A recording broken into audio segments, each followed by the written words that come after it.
Good morning my dear students. इस video में हमने वर्ब सेट 1 की 10 वर्ब्स 21 to 30 को इंक्लूड किया है। इसके पहले की वर्ब्स को सीखने के लिए आप प्रीवियस वीडियो देख सकते हैं। सभी वर्ड्स के करेक्ट प्रोनाउंसिएशन और करेक्ट यूज को आप सभी को बहुत ही अटेंशन के साथ सुनना और सीखना है, because vocabulary is a very important part of any language to learn.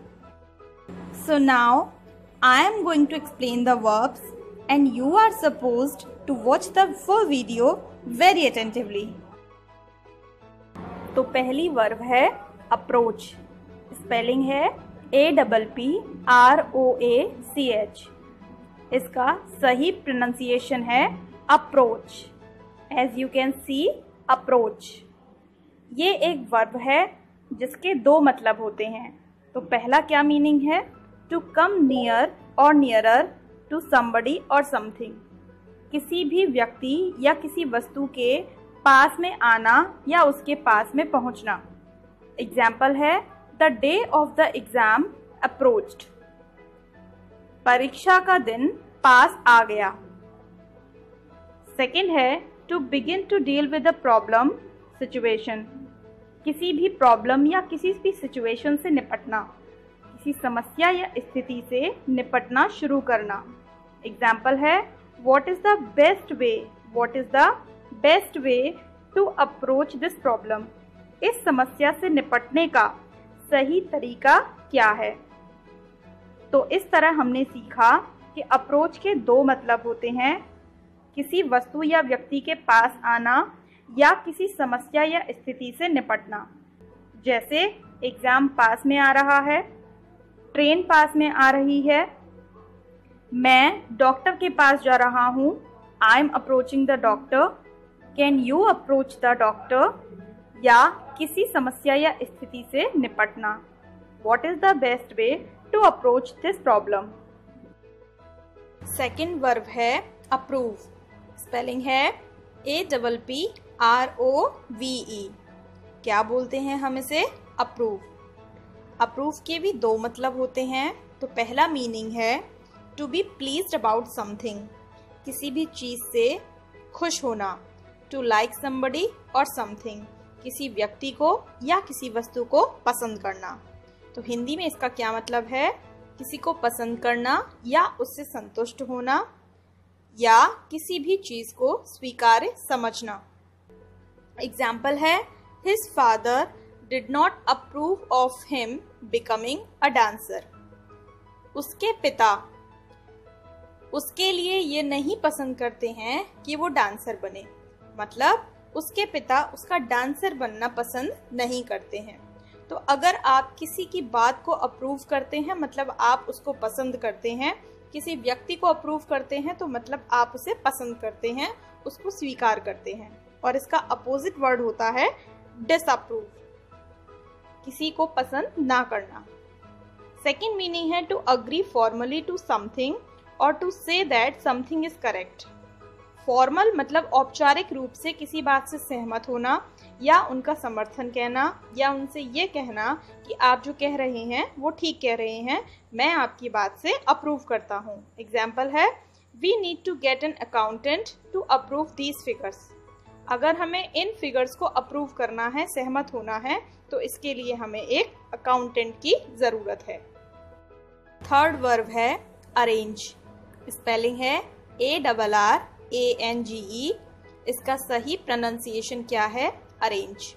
Arrange के भी दो मतलब हैं। तो पहला मतलब है to put something in order और इन अ पर्टिकुलर पैटर्न।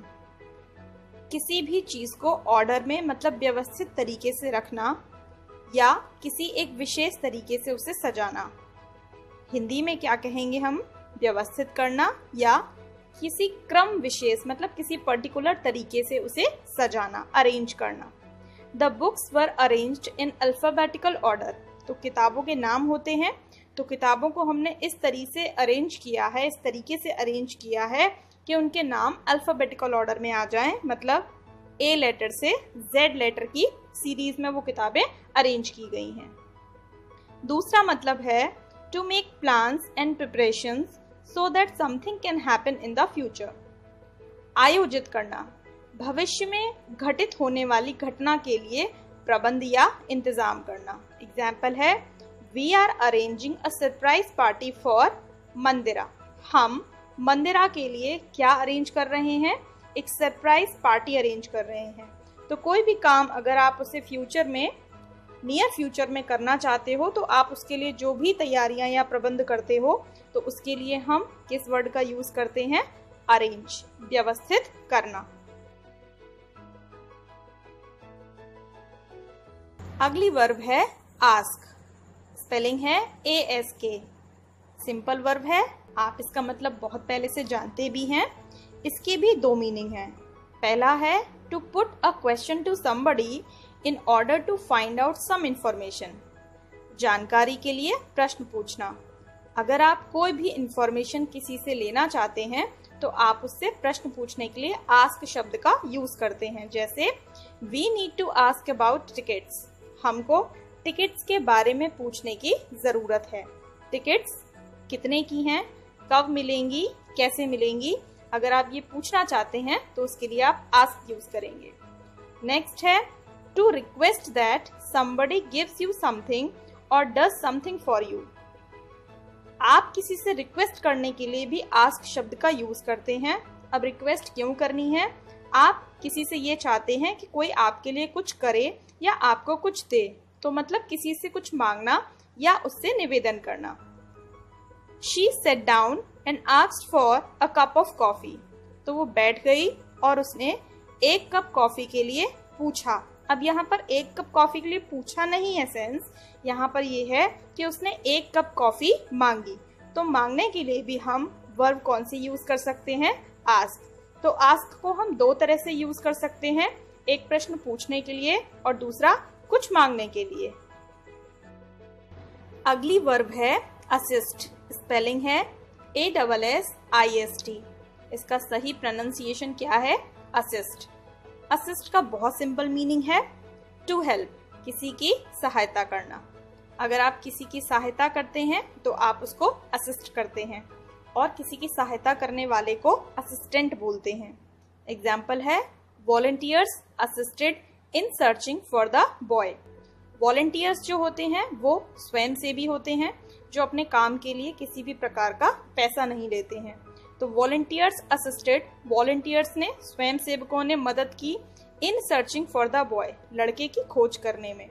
लड़के की खोज करने में स्वयंसेवकों ने मदद की। तो जब भी आप किसी की भी मदद करते हैं तो आप क्या करते हैं? उसे असिस्ट करते हैं। तो असिस्ट को हम इस तरह से यूज कर सकते हैं। अगली वर्ब है एसोसिएट। स्पेलिंग है ASSOCIATE। कैसे पढ़ते हैं हम? एसोसिएट। एसोसिएट एक नाउन भी है और एक वर्ब भी है, लेकिन इस वीडियो में हम एज अ वर्ब ही इसको कंसीडर करेंगे। तो इसके दो मीनिंग हैं वर्ब में। पहला है to make a connection between people and things in your mind. अपने दिमाग में, अपने मस्तिष्क में व्यक्तियों या वस्तुओं के बीच संबंध स्थापित करना। अगर आप अपने मन में लोगों और वस्तुओं के बीच में रिलेशन बनाते हैं, संबंध स्थापित करते हैं, तो उसे एसोसिएट बोलते हैं।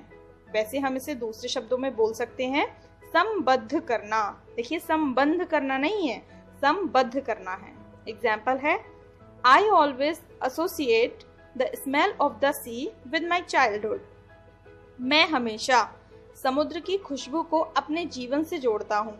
मतलब जब भी मुझे समुद्र की खुशबू आती है तो उससे मुझे किसकी याद आ जाती है?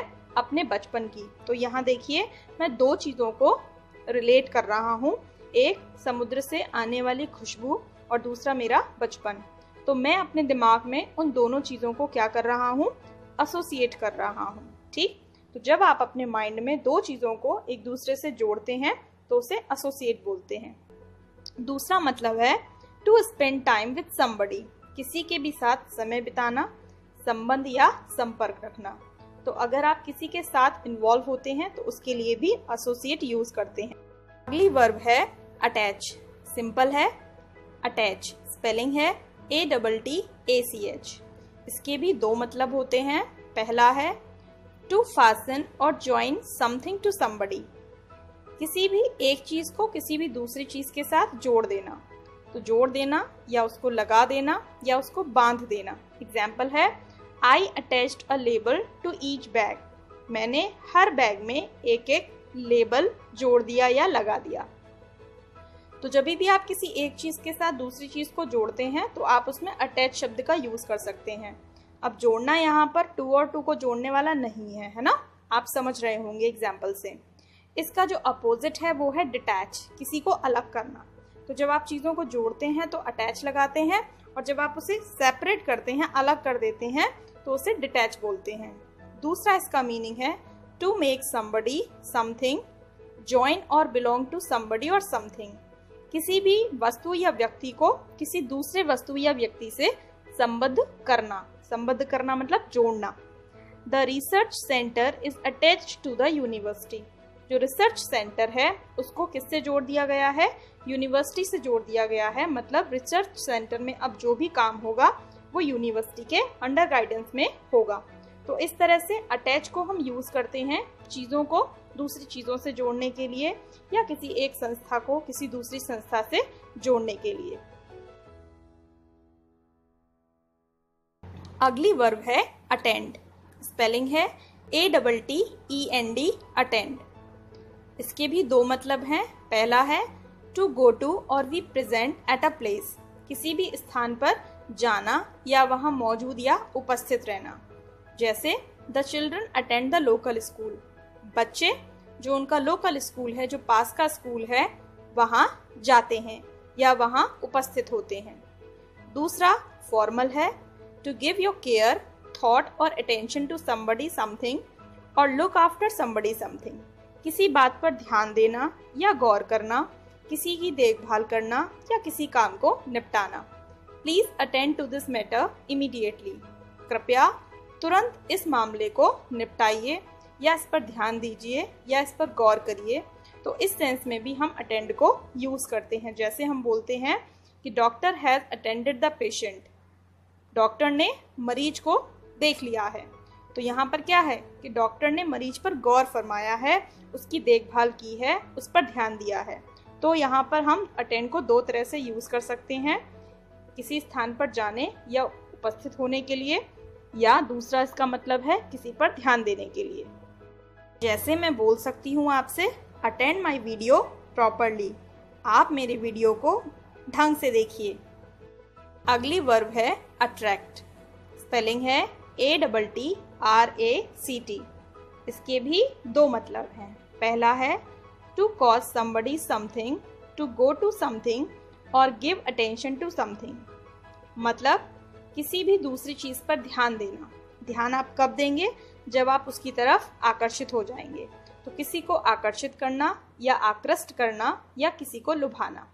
एग्जाम्पल है moths are attracted to light, जो मॉथ्स हैं वो लाइट की तरफ अट्रैक्ट होते हैं। मॉथ्स मतलब कीट पतंगे, जो छोटे छोटे कीड़े होते हैं जो उड़ते हैं, उन्हें मॉथ्स कहते हैं। तो जब लाइट जलती है तो वो लाइट की तरफ अट्रैक्ट होते हैं। दूसरा इसका मीनिंग है to cause somebody to like somebody और समथिंग, वही है आकृष्ट होना या आकर्षित होना। तो पहला जो है आपका वो है आकर्षित करना, और जो दूसरा है वो है आकर्षित होना। तो करना और होना दोनों के लिए ही हम अट्रैक्ट यूज करते हैं। Small children are attracted to bright colours, छोटे बच्चे जो होते हैं वो ब्राइट कलर्स को ज़्यादा पसंद करते हैं। जहाँ ब्राइट कलर्स होते हैं वहाँ छोटे बच्चों को चीज़ें ज़्यादा पसंद आती हैं। जैसे उनको रंग बिरंगे फूल पसंद आते हैं, रंग बिरंगे बलून्स पसंद आते हैं। तो यहाँ पर अट्रैक्ट वर्ड को हम कैसे यूज करेंगे, आकर्षित होने के लिए। अगली वर्ब है अवॉइड, स्पेलिंग है AVOID, अवॉइड। इसके भी दो मतलब हैं। पहला है टू प्रिवेंट समथिंग हैपनिंग और to try not to do something, कुछ होने से रोकना या कुछ करने से बचना। Example she has to avoid eating fatty food, उसको फैटी फूड खाने से बचना पड़ता है या उसको फैटी फूड खाने से बचना है। तो अगर आप कुछ भी चीज़ों को, कुछ भी काम को होने से रोकते हैं तो भी अवॉइड आएगा उसमें, और अगर आप किसी काम को करने से बचते हैं तो भी आप उसमें अवॉइड यूज कर सकते हैं। अगला मीनिंग है इसका to keep away from something और समबडी, किसी भी व्यक्ति से, वस्तु से या किसी स्थिति से बचकर रहना। I leave home at 7 o'clock in order to avoid the rush hour, मैं 7 बजे घर से निकल जाती हूँ ताकि मुझे रश आवर ना मिले, मतलब सड़क पर मुझे ट्रैफिक ना मिले। तो ट्रैफिक से बचने के लिए मैं 7 बजे घर से निकल जाती हूँ। तो इस तरह से अवॉइड वर्ड को हम 2 सेंस में यूज करते हैं, एक किसी काम को होने से रोकने के लिए और दूसरा किसी परिस्थिति से, किसी व्यक्ति से या वस्तु से बचने के लिए। तो ये थी आपकी आज की 10 वर्ब। एक बार हम इनका रिवीजन कर लेते हैं। Approach, approve, arrange, ask, assist, associate, attach, attend, attract and avoid. अब आप वीडियो को बार बार देखिए और मुझसे प्रॉमिस कीजिए आप सब इनको यूज करेंगे। Bye bye.